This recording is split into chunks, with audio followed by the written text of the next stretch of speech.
जय गुरु जी। शुक्राने गुरु जी। सारी संगत को जय गुरु जी। संगत जी, रहमत तेरी जिस पर, रहमत तेरी जिस जीव पर वही सत्संग में जाता है। मेहर तेरी जिस पर वो दाता वहीं तेरे गुण गाता है। जय गुरु जी। शुक्र गुरु जी। मेरे प्यारे गुरु जी, सबका कल्याण करना, सबका भला करना मेरे गुरु महाराज। जय गुरु जी। सुनो, आज का मंत्र जाप गुरु जी के पावन मंत्र के साथ शुरू करती हूँ। आप भी मेरे साथ बोलिएगा। ओम नमः शिवाय, शिव जी सदा सहाय। ओम नमः शिवाय, गुरु जी सदा सहाय।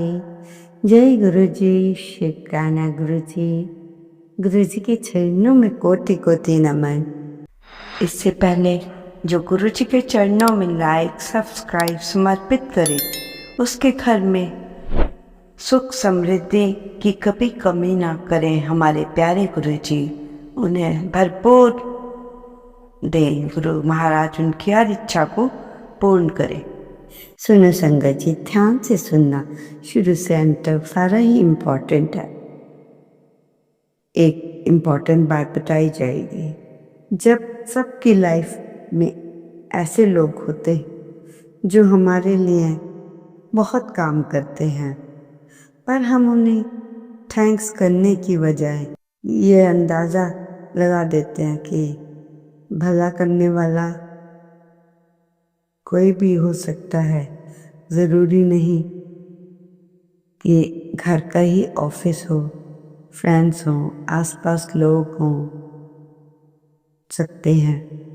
तो कहने का अर्थ है कि जैसे जो हमारा भला करते हैं, हमारा अच्छा सोचते हैं, उन्हें हमें थैंक्स करना चाहिए। परंतु कुछ लोग ऐसा हाँ मेरा ही फ्रेंड है, उसका क्या थैंक्स। नहीं, आपको करने का है थैंक्स, आप ज़रूर कीजिए। आप एक दिन उसके पास चले जाना और उसको जाकर दिल से थैंक यू ज़रूर बोलना। बहुत बार क्या होता है संगत जी, कोई हमारे लिए बड़े दिल से काम कर रहा होता है, पर हम उसको थैंक यू नहीं बोलते। आप किसी के लिए भी कितना भी कर दो, पर वो आपको इज्जत आएगा। फिर क्या हुआ अगर कुछ कर दिया, परंतु ये तो बात गलत है ना संगत जी। सबकी तो उसके लिए रिस्पेक्ट बनती है ना, जो उसने हमारे लिए किया है, कि आप उसको थैंक यू भी नहीं बोले। जो इंसान आपकी हेल्प करता है, आप फ़ोन के द्वारा या किसी के द्वारा आप थैंक यू ज़रूर बुलवाएं। ये मैनर्स होते हैं करने वाले का। जो करता है उसका हौसला बढ़ता और करता है आपके लिए।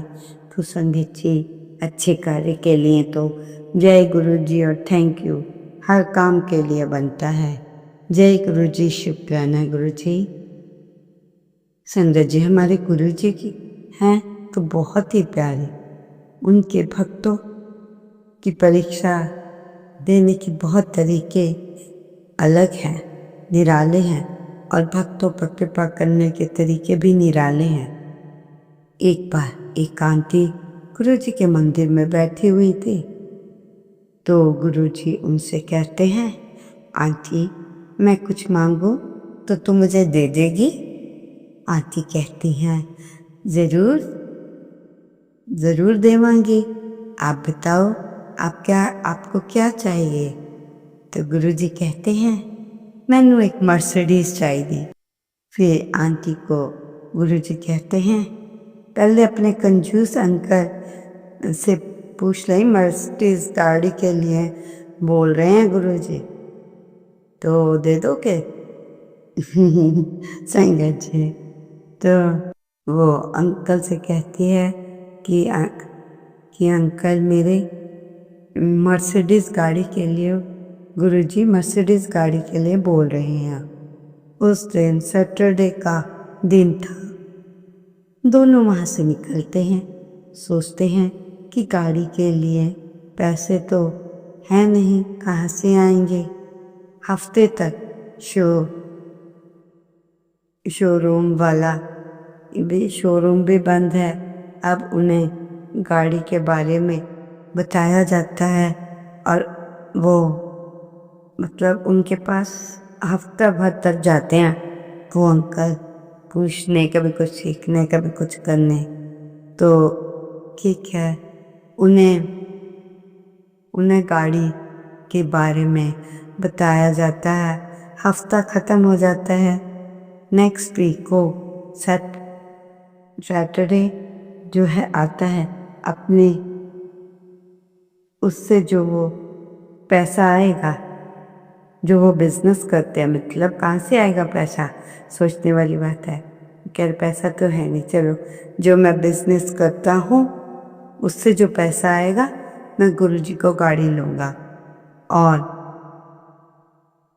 गाड़ी को उन्हें दे दूँगा मंडे को।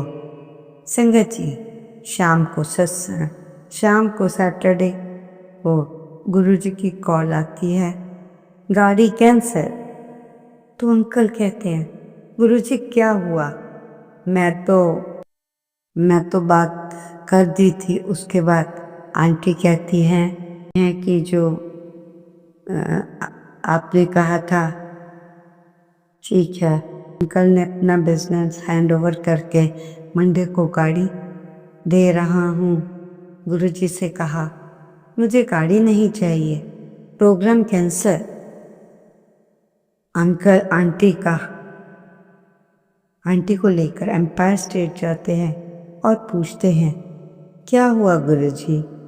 गुरुजी, मंडे को तो गाड़ी आ जाती, अब क्या हुआ?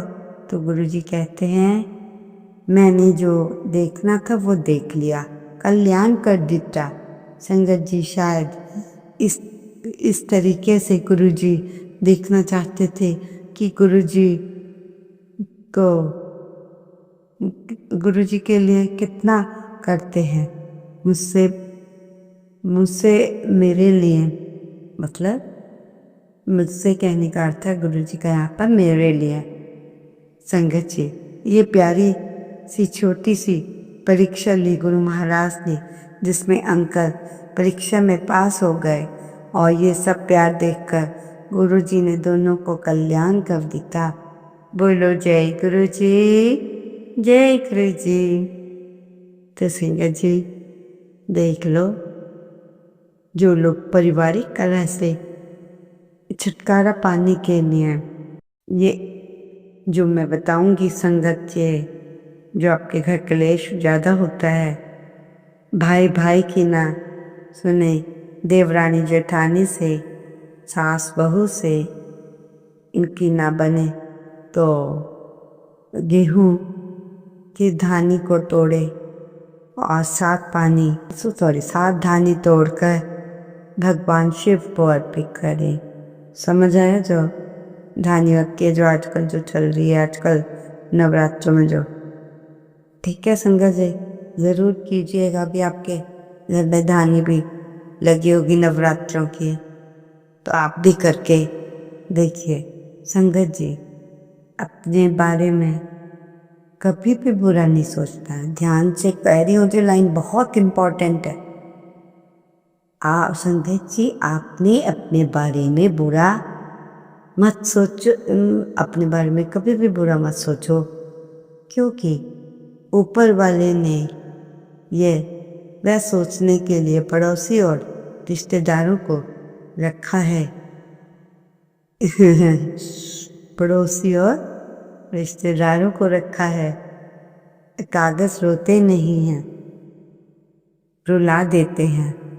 चाहे वो प्रेम पत्र हो, चाहे रिजल्ट हो, मेडिकल रिपोर्ट हो, मानव कितने भी प्रयत्न कर ले, वे अंधेरे में छाया, बुढ़ापे में काया, अंत समय में माया किसी का साथ नहीं देती।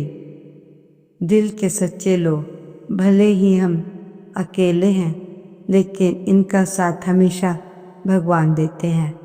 लालच और झूठ हर किसी को गद्दार बना देता है।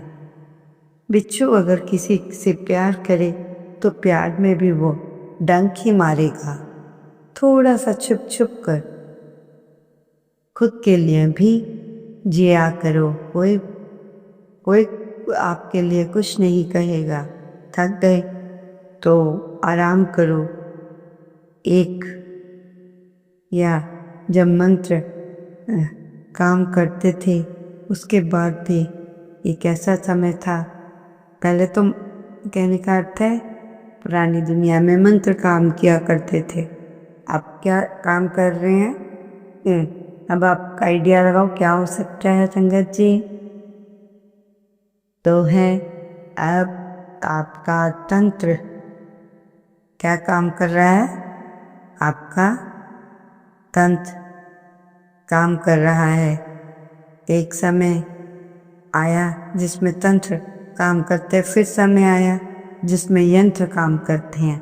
और आज के समय में कितने दुख की बात है कि सभी लोग षड्यंत्र काम करते, षड्यंत्र चाहकर।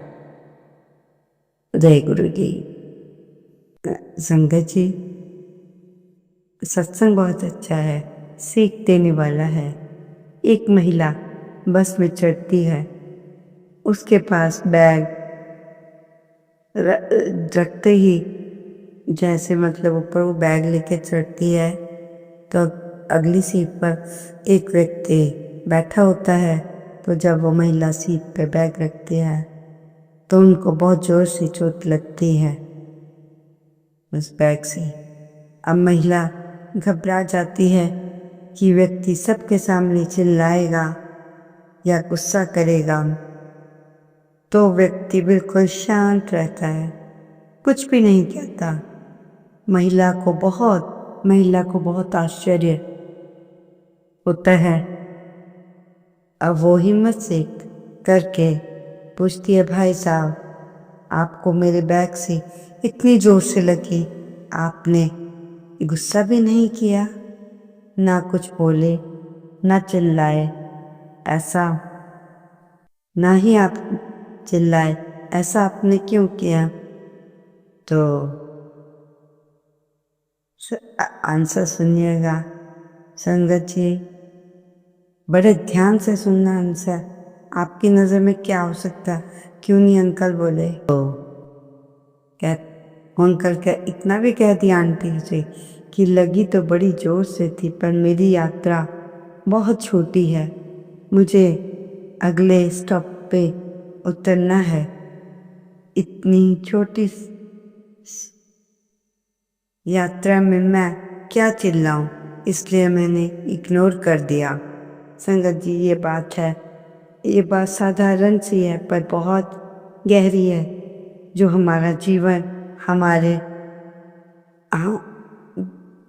जीवन है वो एक छोटी सी यात्रा है।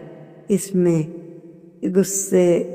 गुस्सा, ईगो, चिल्लाना, इन सब की जगह नहीं होनी चाहिए। संगत जी देखो कितना अच्छा बता रहे हैं कि इन सब की जगह हमारी लाइफ में कहीं भी नहीं होनी चाहिए। या आपने अपने व्हाट्सएप में मैसेज किया, सामने वाले ने मैसेज देखा नहीं, रिप्लाई नहीं किया, तो नाराज होने की ज़रूरत नहीं। यात्रा छोटी है आपकी। आपने स्टेटस देखा, स्टोरी पर कोई रिएक्ट नहीं किया, स्टोरी में अनफॉलो करने की ज़रूरत नहीं। ऑफिस में बॉस ने डांट दिया तो ये थोड़ी आप काम छोड़ देंगे, सैलरी तो वहीं से मिलती है ना संगत जी। ये ज़रूरी है, यात्रा छोटी है।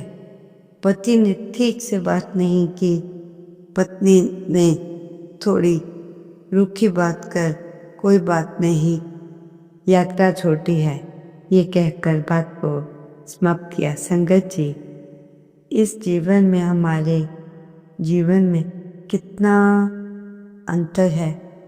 ये बात हमें पता नहीं कि कब किसका स्टॉपेज आ जाए। जीवन में हमारा सफ़र किसके साथ कितना है और हमारा अपना स्टॉपेज कब आ जाए ये नहीं पता। ना समझने वाली बात ये है कि समस्या कभी भी बड़ी नहीं होनी चाहिए, परंतु हमारी सोच उसको बहुत बड़ा बना देती है। इसलिए अपनी ज़िंदगी की यात्रा में मुस्कुराते रहिए, खुशहाल रहिए, खुशियों वाला जीवन जिए। यह जीवन में अपनी ज़िंदगी माफ़ कर दे। अपनी ज़िंदगी की यात्रा जब तक आप हैं मुस्कुराते हुए जिए, खुश रहिए। यह जीवन में माफ़ करते रहना चाहिए और अपनी गलतियों को भी आप माफ़ कर दें, आगे बढ़े। हर पल शांति सकारात्मक सोच के साथ आगे बढ़े। जय गुरु जी, शुक्राना गुरु जी। सीधे जी देखिए कितनी अच्छी अच्छी बातें हम आपको लेकर आते, इतने प्यारे प्यारे सत्संग सुनाते हैं जिसको सुनकर अवश्य ही आपका दिल पिघल जाता होगा। आपका ज़्यादा समय न लेते हुए आज का शुक्राना सत्संग हम यहीं पर समाप्त करते हुए कि संगत जी आप सबके लिए मैसेज यही है, जो भी सत्संग सुना रहा होता है पूरा सुनने। कोई सत्संग सुनाने वाला एक बार इंसान घबरा जाता है तो मजाक मत उड़ाइए, क्योंकि गलती किसी से भी हो सकती है। आपने अपना सत्संग सुनना है तो संगत जी अगर कोई चीज़ नहीं आती तो हमें धीरे धीरे प्रैक्टिस करनी पड़ेगी। Practice, as you know, practice makes man perfect. तो संगत जी ये सही बात है, 100% ट्रू। तो आप सबको भी अपने त्योहार जो आए हैं उन सब की भी बहुत बहुत शुभकामनाएं, और जो हमसे कोई भूल चूक हुई हो उसके लिए माफ़ी चाहते हुए मैं एक बात ज़रूर शेयर करना चाहूँगी कि मैं कुशाग्रास आसन खुद रोज़ अपनी पूजा में इस्तेमाल करती हूँ। जब भी इस्तेमाल शुरू करना किया है तब से मेरा मन और भी ज़्यादा लगने लगा है पूजा में। घर में एक अलग ही शांति और पॉजिटिव एनर्जी का एहसास होता है। ओम नमः शिवाय। शिव के सदा सहाय। ओम नमः शिवाय। गुरु जी सदा सहाय। जय गुरु जी, शुक्राना गुरु जी, अनंतम अनंत शुक्राना।